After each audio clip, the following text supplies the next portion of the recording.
What's going on, YouTube? Welcome back to From the Top Rope with Andrew Crawford. I'm your boy Andrew Crawford, not the GOAT, but I look like a GOAT. Close enough, am I right? I think I'm right.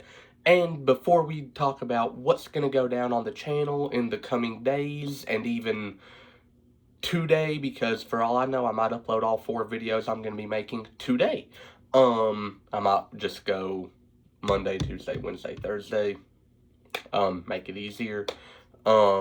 But I do plan on recording a lot of different videos this week, including this video, and I'm going to follow through when I said on my top 10 Disney songs that High School Musical deserves a list of its own, as does Camp Rock. I'm going to follow through with the High School Musical one. I'm being straight up. I'm going to do a top 10 mid-card wrestlers of all time. And I've decided I'm going to wait till, like, next Monday to do my Mania predictions, so that'll be next week. So I might only have 3 uploads this week. But either way, I will have a lot of uploads this week, including this one. But before we get into that, I need y'all to like, share, and subscribe. And I'm going to drink this water. Health is wealth in 2026. It's good. I'm joking. Water has no flavor. So first and foremost, before I discuss what this video is about, I'm going to be separating the art from the artist in this. You know, back when Michael Jackson was accused of what he was accused of, he was still being touted as the greatest pop star of all time, or one of them at least. When Kobe was accused of what he was accused of, still touted as one of the greatest NBA players of all time. If not the greatest. One of the greatest. So I'm going to do that with pro wrestling, and I'm going to do that with Chris Benoit. Chris Benoit is bell to bell top 3. He is a horrible, what he did is horrible. It is borderline unforgivable. You know, the only person that would forgive it, we just celebrated this weekend. That man's God and Jesus and, you know, everything he did at the cross. That is the only person that would forgive Chris Benoit for what he did in any normal circumstance. But like I said, separating the art from the artist, welcome to his case for GOAT, where I take a pro wrestler's career, I break it down, and at the end of the video, I tell you whether or not they belong in the GOAT debate. Let's talk about Chris Benoit. So I'm going to get kind of his weaker aspects out of the way, and then I'm going to talk about, like, his best stuff. Hold up. Promo-wise, he ain't all that. Like, he's nowhere near the Austins, Rocks, Punks of the world. He's not even on Flair's level. He's solid to good. Like, he's not very well-versed. He wasn't good at being comedy on the mic. He was good at short, serious, believable intensity promos. So I'll give Benoit a nod for being believable on the mic, but not much else.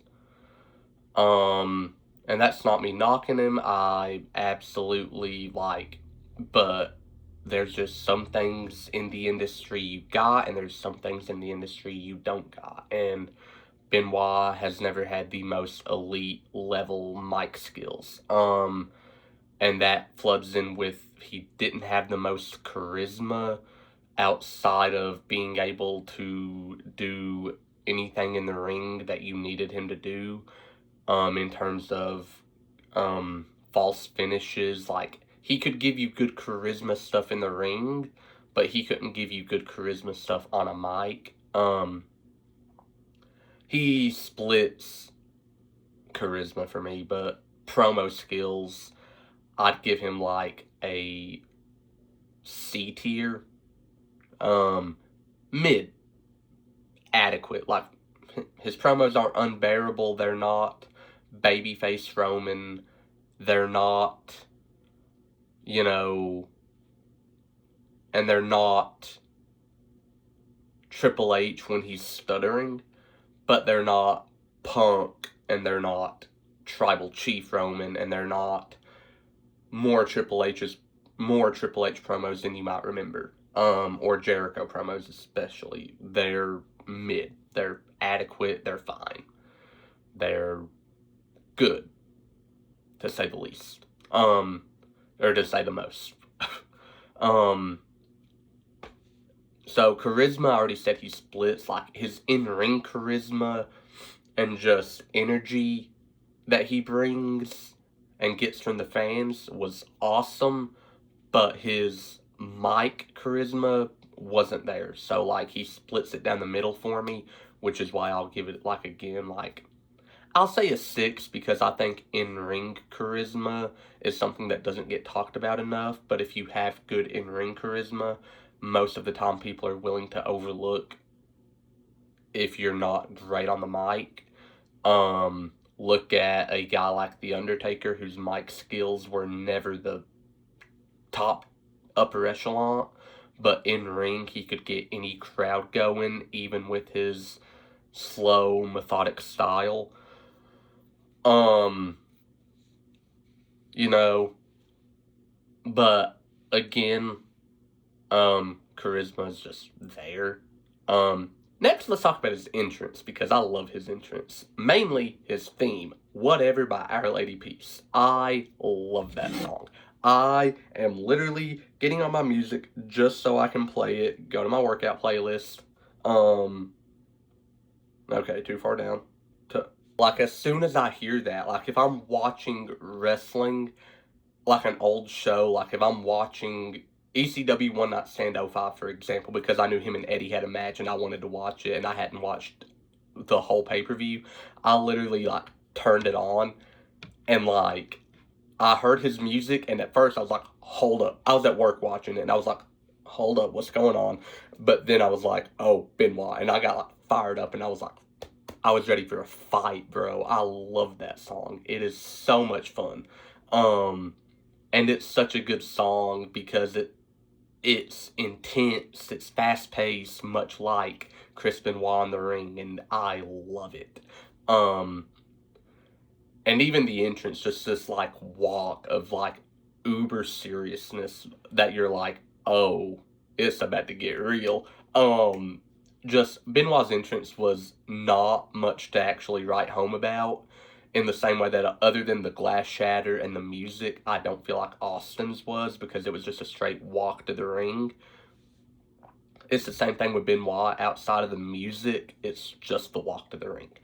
But, like, even those walks, you know, like, if someone's walking to the ring, their shoulders tense, looking like they're about to stomp a mud hole, obviously it's it's the Stone Cold walk. Or if someone's walking with uber seriousness and occasionally, like, loosening up his shoulders, that's the Benoit walk, for me at least. But no, I love the energy in Benoit's theme, and that's why his entrance is so big for me. And same with Stone Cold's, but I've already done my His Case for Goat for Stone Cold, which you can watch. Just click on my channel and go find it. But no, I love watching Benoit's entrance just because of the theme. Like, as soon as the guitar hits, I'm like, let's go to war, bro. Let's fight someone. I love it. It's great. Next, we're going to get into his accolades. So, he has won the world title twice. He won it in WCW and he won it in WWE, in what for me is one of the most euphoric, joyous wrestling moments I've ever got to see, which was him and Eddie embracing in the ring. Eddie, the WWE champion, Benoit, the world champion. At one point, that was my phone wallpaper. Now it's LeBron James and Dwayne Wade. I'm a Heat fan, sue me. But no, like, that moment of him winning the world title was awesome. Benoit is also a former tag team champion, a former Intercontinental champion, and a former U.S. champion. You know what that makes Chris Benoit? A Grand Slam champion. And he won the 04 Rumble. Benoit has literally won so much in his, like, wrestling tenure that, let me put it like this. Benoit in the WWE was I think, started out in, like, 2000, or the super late 90s, like 99, to 07. In 8 years, he became a Grand Slam champion, winning the World, Intercontinental, US, and Tag titles, and won a Royal Rumble. And some guys can spend decades in the WWE, and they'll be lucky to get any of those, let alone all of them. Look at Xavier Woods, for example. He's been in the WWE 13 years. Tag titles galore, sure. King of the Ring, cool. Never won a singles title at all.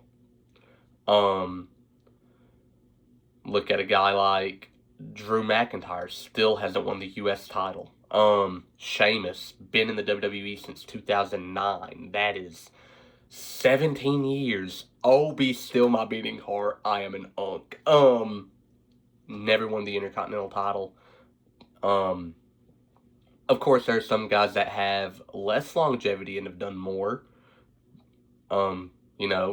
But Benoit's got the accolades for a GOAT argument. Like, it's not like he's just got this mainstream. It's not like he's just got this great bell-to-bell ability that I'm going to talk about and nothing else. Like, he's got, like I said, 2 world titles at least, a couple US title runs. He was a former Intercontinental champion, like I said, and a tag team champion, and like I said, the 04 Rumble, lasting from number 1 all the way through to the very end. I will not let people forget that. There have been more than 2 people to do it. There have been 3. Michaels, McMahon, Benoit. WWE wants you to forget, but I don't. Benoit eliminates the Big Show, wins the Rumble, and that's where we get the euphoric, joyous moment with him and Eddie.